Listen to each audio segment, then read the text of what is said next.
Hello. Well, thank you very much for watching this video.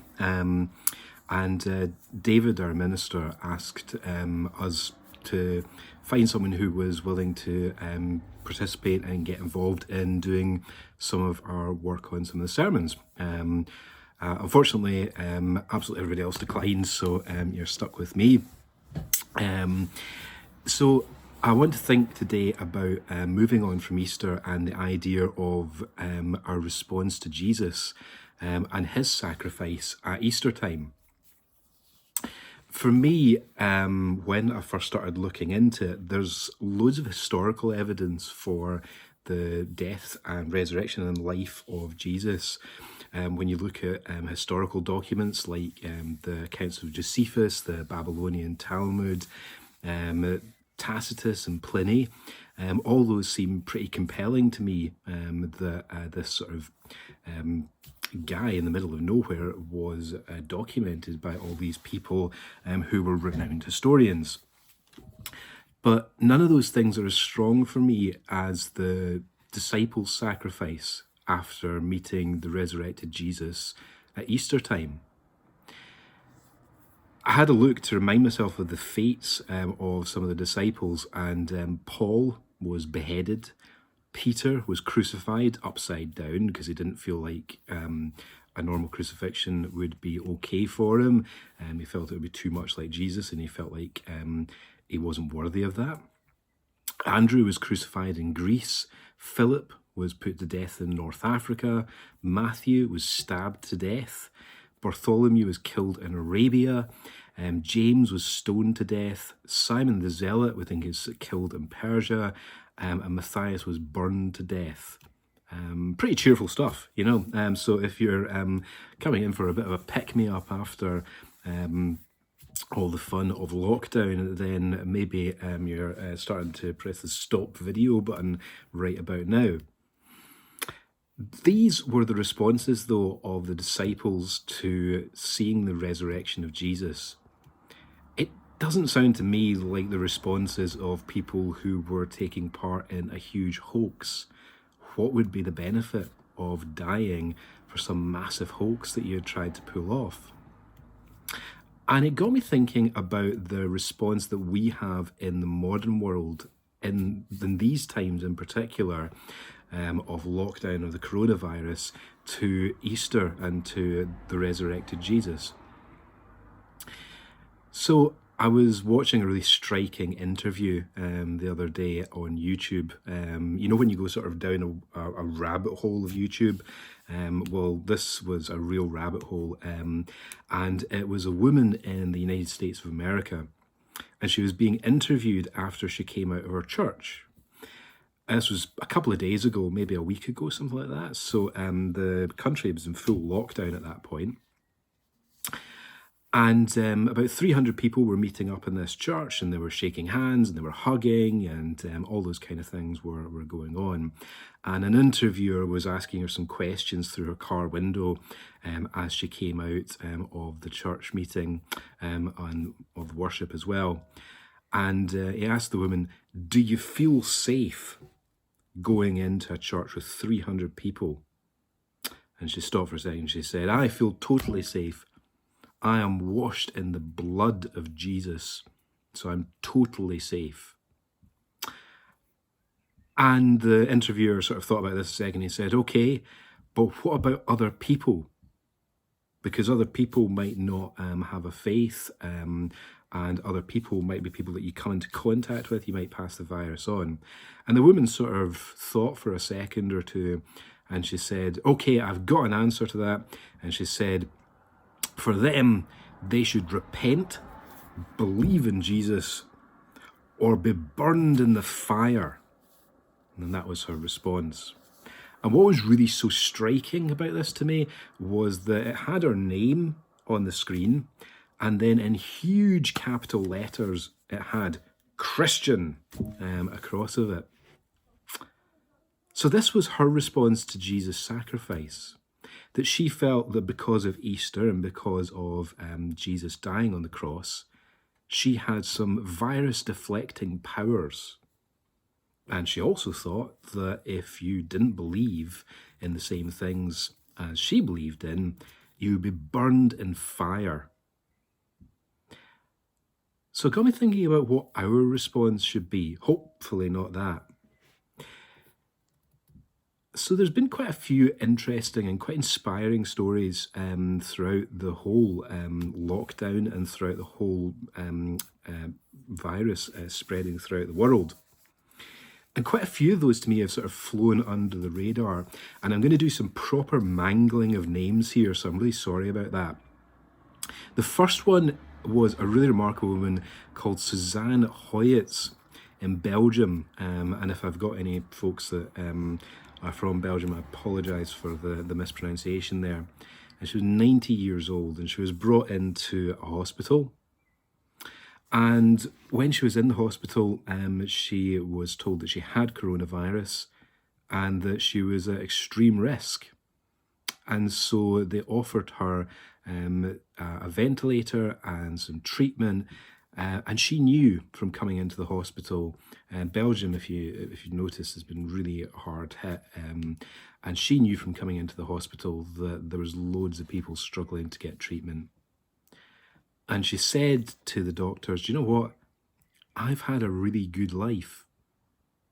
Give my ventilator and give my treatment to someone younger. And she refused the treatment and signed a do not resuscitate, and she passed away a few days later. An incredible example of self-sacrifice. And then there was a priest in Italy in the Lombardy region where they've been really hard hit.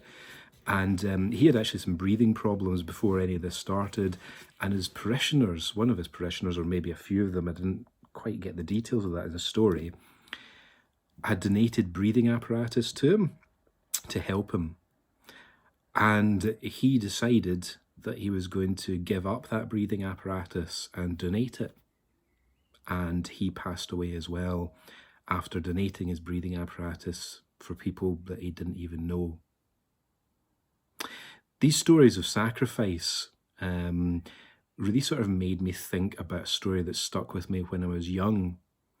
And when I was young, I heard about a guy called Maximilian Kolbe, another mispronunciation possibly there, so sorry about that. And a lot of you will be familiar with that name. He was a priest in Germany during the rise of the Nazis.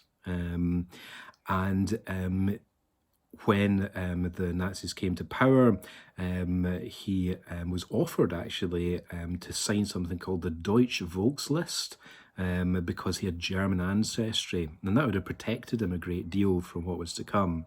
But he refused, and he spoke out and he acted against the Nazis. Eventually, because of his activism and because of his protection of Jewish people, he was sent to a concentration camp. And at this concentration camp, an incredible thing happened. There had been a breakout, and 10 people had been chosen at random by the concentration camp guards to die in response to the breakout. And one man, and his name was Francis, one man was chosen to die. And Maximilian Kolbe was watching this. And this man, Francis, was chosen amongst the 10. And as he was being led away to his death, he cried out in anguish, "Oh, my poor wife and children, what are they going to do without me?" And Maximilian Kolbe stepped forward and he said, "I don't have a family. I want to trade places with this man." And the Nazis agreed to it. And they traded places. And Maximilian Kolbe went to his death, and Francis survived. Interestingly, at a later point, Maximilian Kolbe was canonized by the Catholic Church for his sacrifice in that concentration camp. It's an incredible story of sacrifice. But when I was a young guy, and I remember hearing about this, I kind of thought that being a Christian might be something that's a transaction. That God had given us a sacrifice in the form of Jesus, and so we had to do exactly the same in return, or it was null and void. And I kind of took that out of the story. But I think nowadays that I was wrong to think that. I don't think God requires a sacrifice from us. I don't think he forces a sacrifice on us. I think Christians do that because we want to in response to Jesus. One last story that sort of brought me to this conclusion was a time that I met a guy, and some of you may know this story from me telling it before. It was a guy called, we'll call him Tim to protect his identity a wee bit. And Tim was a man who was towards sort of retirement age. And he had come to Glasgow for the very first time because he had had a mental breakdown. And I met him because he was using the homeless winter night shelter. And this was many years ago when this was going on. His breakdown had occurred, and I won't go into too many details on it, but it had basically occurred because he had given up his career. He was a university professor, actually, and he had given up his career to care for his sick mother. His father passed away as well. And when his mum passed away and the family home was sold for her to go into care, he had a breakdown and he ended up in Glasgow. It was a time when our night shelter was absolutely full to capacity, and every night there was about 10 to 15 people being turned away. Thankfully, something that hasn't really happened in more recent years.